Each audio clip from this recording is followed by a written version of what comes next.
Well, hello there folks, and welcome back to what is today a little discussion on Adventure Quest Worlds Infinity. I'm now going to hide my face from this video because this is actually all clips that are from the live stream that we did the other day when the tech demo was live. I'm going to try my best to summarise the main bits I came across, and we'll also have a look at how boss mechanics are changing and also the 2 exclusive weapons that you're able to get, because it does look like this tech demo will be going live again potentially this week. They are going to rerun it, so if you missed out you will be able to. If you have no idea how to get involved in the tech demos, you need to have an active membership in game or be an upholder, and then it's launched through the game page on Steam, which is the main thing you really need to remember when you're going through doing it. One of the things you'll notice is the animations do look considerably different, and to be fair, the game does run a lot smoother within Infinity overall. One of the things that really bothers me though is when you're changing between rooms at the minute, it does seem to hold the black screen for quite a while, and it's just one of those things that after a while of flicking through rooms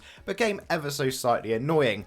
The main bit of this was just testing Bludrut. It was a whole quest line all the way down to some new bosses that we also had, and you'll notice that you do get loot crates dropping off of the bosses as we go. We then made our way down to the second floor where the storyline kind of follows the same sort of structure you're used to, but there were some extra rooms added in. There was one for the fire elemental boss, which then led us down onto the third floor, and then again once we completed even more quests, this time round there was an ice elemental. In true Adventure Quest fashion, the quests were pretty repetitive, so you're doing the same task really on most of the floors until you got down to the bottom one right here. The main difference down here is these bosses did have some really obvious mechanics. You'll notice you'll get red lines on the floor, so in order to dodge the attack, you simply need to move out of the way of the red line. I believe in a moment we'll see the other attack that this particular evil elemental also had, which was like a poison circle appeared on the floor. I had no chance of dodging that because one of the things you'll notice is when you lock an attack in, your character starts to do that attack, you can't move at that point, so you're kind of just stuck there and you just need to soak up the damage. The next room had it, and it had very similar kind of dodging bits as well that we needed to do, but there was another really cool attack that he did that I really was not expecting. In a moment you'll see the room goes suddenly very dark and it will start charging around. It's another kind of just stay out of his way scenario, and then if you do get caught up you get dealt some damage. I just thought that was really cool, so we could potentially see some really nice battles. Goodness knows what on earth they could do with ultras in this game, but I mean we're a long way off all of that and firmly within the tech demo phase still, so I mean I have no idea how long all of this is going to go on for, but you never know, it may eventually get round to something that we can think about those kind of things one day in the future.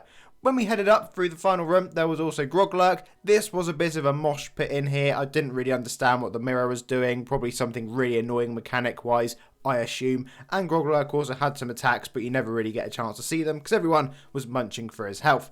After you completed all of the quests, and it is important to note this, you can get yourself the Bludrut blade. You need to click on it glowing over here, which will open up sort of a secret shop, I guess, in a way, where you're able to go along and buy the item.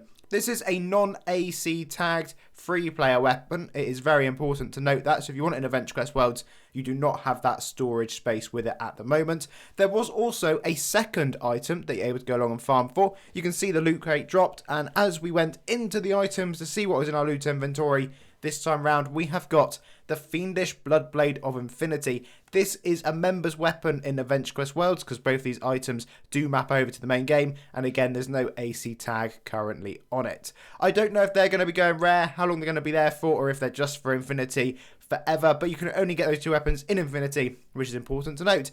Anyway folks, that was about it for the tech demo this time round. As always, thank you very much for watching, and I'll be back very soon with a future update, I'm sure, on this content at some point.